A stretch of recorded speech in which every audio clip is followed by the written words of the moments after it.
ರೀ ಇವ ಏನ್ರಿ ನಿಮ್ಮ ಅವ ಎರಡನೇ ಮೂವಿಗೆ ಯಾವ ಮೇಂಟೈನ್ ಮಾಡೋ ಹೀರೋನ ಫಸ್ಟ್ ಟೈಮ್ ವಿಟ್ನೆಸ್ ಮಾಡ್ತಾ ಇರೋದು. ಅಭಿಮಾನಿಗಳು ಜೋಶಲ್ಲಿ ಎಗ್ರಕೊಂಡ್ ಬಂದು ತಬ್ಬಿಕೊಂಡು ಮುತ್ತೆಲ್ಲ ಕೊಡ್ತಾವ್ರೆ. ಉತ್ತರ ಕರ್ನಾಟಕದಲ್ಲಿ ನೋಡ್ರಿ ಯಪ್ಪ,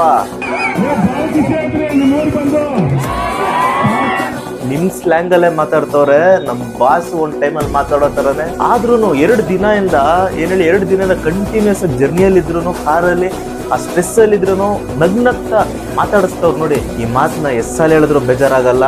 ದೊಡ್ಡ ಮನೆ ಯಾವತ್ತಿದ್ರು ದೊಡ್ಡ ಮನೆನೆ. ನಮ್ ಯುವವರು ಅದೇ ದಾರಿಯಲ್ಲಿ ನಡ್ಕೊಂಡು ಹೋಗ್ತಾ ಇರೋದು ನಿಜವಾಗ್ಲೂ ಖುಷಿ ಕೊಡೋ ವಿಚಾರ.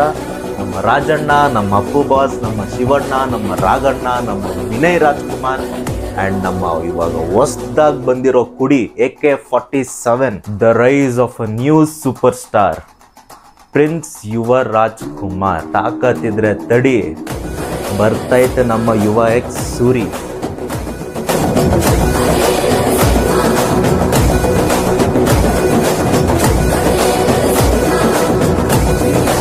Welcome back to powerhouse. ನಾನು ನಿಮ್ಮ ವಿಜಯ್ ಜೆ. ಎಕ್ಕ ಸವಾರಿ ಡೇ 2 ಆಯಿತು ನೆನ್ನೆ. ಇಲ್ಲಿದ್ದಾವೆ ಡೇ 2 ಊರುಗಳ ಲಿಸ್ಟು, ಥಿಯೇಟ್ರ್ ಲಿಸ್ಟು. ಅದ್ದೂರಿ ಅನ್ನೋದು ಕೂಡ ಚಿಕ್ಕ ವರ್ಡ್ ಆಗುತ್ತೆ ನೋಡಿ. ಒಂದು ಕಡೆ 1,000 ಜನ ಸೇರಿದಾಗ ಎಸ್ ಕ್ರೇಜು ಅದು ಇದು ನಾವು ಹಾಕೋದು ಒಂಥರ. ಬಟ್ ನಮ್ಮ ಯುವವರು ಪ್ರತಿ ಸಲ ಅವ್ರ ಅಭಿಮಾನಿಗಳ ಜೊತೆ ಮೀಟಪ್ ಆದಾಗೆಲ್ಲ ಪ್ರತಿ ಸಲ ಏನೋ ಒಂದು ಗುಣ ಆಚೆ ಬರ್ತಾ ಇದೆ ನೋಡಿ. ಇದು ಬೇಕು ಅಂತ PR ಮಾಡೋದಲ್ಲ. ನಾನು ನಾರ್ಮಲಾಗೆ ನಾನು ಕ್ರೇಜ್ ವಿಡಿಯೋ ಮಾಡ್ಕೊಂಡು ಆರಾಮಾಗಿ ಹೊಟ್ಟೋಗ್ಬಿಡ್ಬೋದು. ಬಟ್ ಕ್ರೇಜ್ ವಿಡಿಯೋ ಮಾಡಿದಾಗೆಲ್ಲ ಒಂದು ಕ್ಯಾರೆಕ್ಟರಿಸ್ಟಿಕ್ ಬಗ್ಗೆ, ಗುಣ ಬಗ್ಗೆ ನಾನು ಪ್ರತಿ ಸಲ ನಾನು ಏನಕ್ಕೆ ಎತ್ತಾ ಇದ್ದೀನಿ ಅಂದರೆ, ಯುವ ಅವರು ಯಾವ ಥರ ಮನುಷ್ಯ ಅಂತ ಪ್ರತಿಯೊಬ್ಬರಿಗೂ ಗೊತ್ತಾಗಬೇಕು. ನಾನು ಮೀಟ್ ಆಗಿರೋದು 2 ಸಲ ಇರ್ಬೋದು. ಬಟ್ ನಾನೊಬ್ಬ ಯೂಟ್ಯೂಬರ್ ಅಂತ ನಾನು ಮಾತಾಡಲಿಲ್ಲ. ನನ್ನ ಜೊತೆ ಬಂದಿರೋ ಪ್ರತಿಯೊಬ್ಬರ ಜೊತೆನೂ ಅದೇ ಥರ ಮಾತಾಡಿದ್ರು. ಸೊ ಭೇದ ಭಾವ ಇಲ್ಲದೆ ನಡೆದುಕೊಂಡು ಹೋಗುವಂತಹ ಸ್ಟಾರೇ ದ ಫ್ಯೂಚರ್ ಸೂಪರ್ ಸ್ಟಾರ್. ಇದು ಆರ್ಗನೈಸ್ಡ್ ಅಲ್ಲ, this is organic. The rise of a new super star ಯುವ ರಾಜ್ಕುಮಾರ್, ನಮ್ಮ ದೊಡ್ಡ ಮನೆ ಕುಡಿ, ನಮ್ಮ ಅಪ್ಪು ಬಾಸ್ ಮಗ, ನಮ್ಮೆಲ್ಲರ ನೆಕ್ಸ್ಟ್ ಫೇವ್ರೆಟ್ ಹೀರೋ.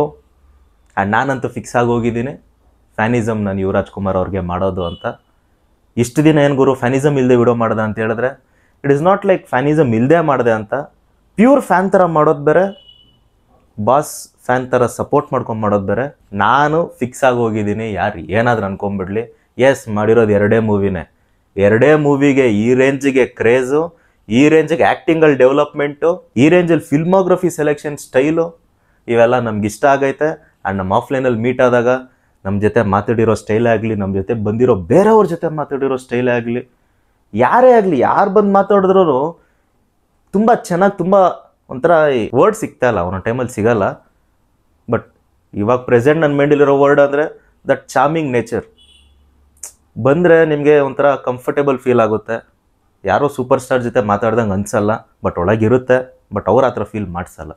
ಜಾಸ್ತಿ ಇದು ಹೇಳೋದು ಬೇಡ, ಪ್ರತಿಯೊಂದು ವಿಡಿಯೋಲು ಸ್ವಲ್ಪ ಹೇಳ್ಕೊಂಡು ಹೋಗ್ತೀನಿ. ಒಂದೇ ವಿಡಿಯೋದಲ್ಲಿ ಮುಗಿಸ್ಬಿಡೋದು ಬೇಡ. ಆಮೇಲೆ ಮುಗಿಸೋಷ್ಟು ಚಿಕ್ಕ ಮ್ಯಾಟ್ರು ಅಲ್ಲ, ಪ್ರತಿಯೊಂದು ವಿಡಿಯೋಲು ಹೇಳ್ತಾ ಹೋಗ್ತೀನಿ. ನೀವೆಲ್ಲರೂ ಕೇಳಿಸ್ಕೊಳ್ತಾ ಹೋಗ್ರಿ. ನಮ್ಮೆಲ್ಲ ಅಪ್ಪು ಬಾಸ್ ಅಭಿಮಾನಿಗಳಿಗೆ ನನಗೆ ಗೊತ್ತು ಈ ವಿಡಿಯೋ ನೋಡ್ತಾ ಇದ್ರೆ ನಿಮ್ಗೆ ಎಷ್ಟು ಖುಷಿ ಆಗ್ತಾಯಿದೆ ಅಂತ. ನಿಮ್ಗೆ ಅದೆಷ್ಟು ಖುಷಿ ಆಗ್ತಿದೆ ಕೆಳಗೆ ಕಮೆಂಟ್ ಸೆಕ್ಷನಲ್ಲಿ ಹಾಕಿ. ಯಾರು ನಾನು ಇನ್ಸ್ಟಾಗ್ರಾಮಲ್ಲಿ ಫಾಲೋ ಮಾಡ್ಕೊಂಡಿಲ್ಲೋ ಮಾಡ್ಕೊಳ್ಳಿ. ಇನ್ಸ್ಟಾಗ್ರಾಮಲ್ಲಿ ಕೂಡ ತುಂಬ ಆ್ಯಕ್ಟಿವ್ ಆಗಿದ್ದೀನಿ. ಆ್ಯಂಡ್ ಒಂದು ವೀಡಿಯೋ ಪ್ಲ್ಯಾನ್ ಮಾಡ್ತಾಯಿದ್ದೀನಿ, ಅದ್ರ ಬಗ್ಗೆ ನಾನು ರಿವೀಲ್ ಮಾಡಲ್ಲ. ಒಂದು ವೀಡಿಯೋ ಪ್ಲ್ಯಾನ್ ಮಾಡ್ತಾಯಿದ್ದೀನಿ, ಸೂಪರ್ ಆಗಿರುತ್ತೆ, ಮಸ್ತಾಗಿರುತ್ತೆ. ಅದ್ರ ಬಗ್ಗೆ ನಾನು ನೆಕ್ಸ್ಟ್ ವೀಡಿಯೋಲಿ ಹೇಳ್ತೀನಿ. ಎಲ್ಲರೂ ಇನ್ಸ್ಟಾಗ್ರಾಮಲ್ಲಿ ಒಂದು ಫಾಲೋ ಮಾಡಿ ಫಸ್ಟು. ಆ ವಿಡಿಯೋ ಒಂದು ಬ್ಯಾಂಗರ್ ಆಗಿರುತ್ತೆ. ಇಷ್ಟ ಹೇಳ್ತಾ ವಿಡಿಯೋ ಮುಗಿಸ್ತಾ ಇದ್ದೀನಿ. ನಾನು ನಿಮ್ಮ ವಿಜಯ್ ಜೆ, ಸೈನಿಂಗ್ ಆಫ್.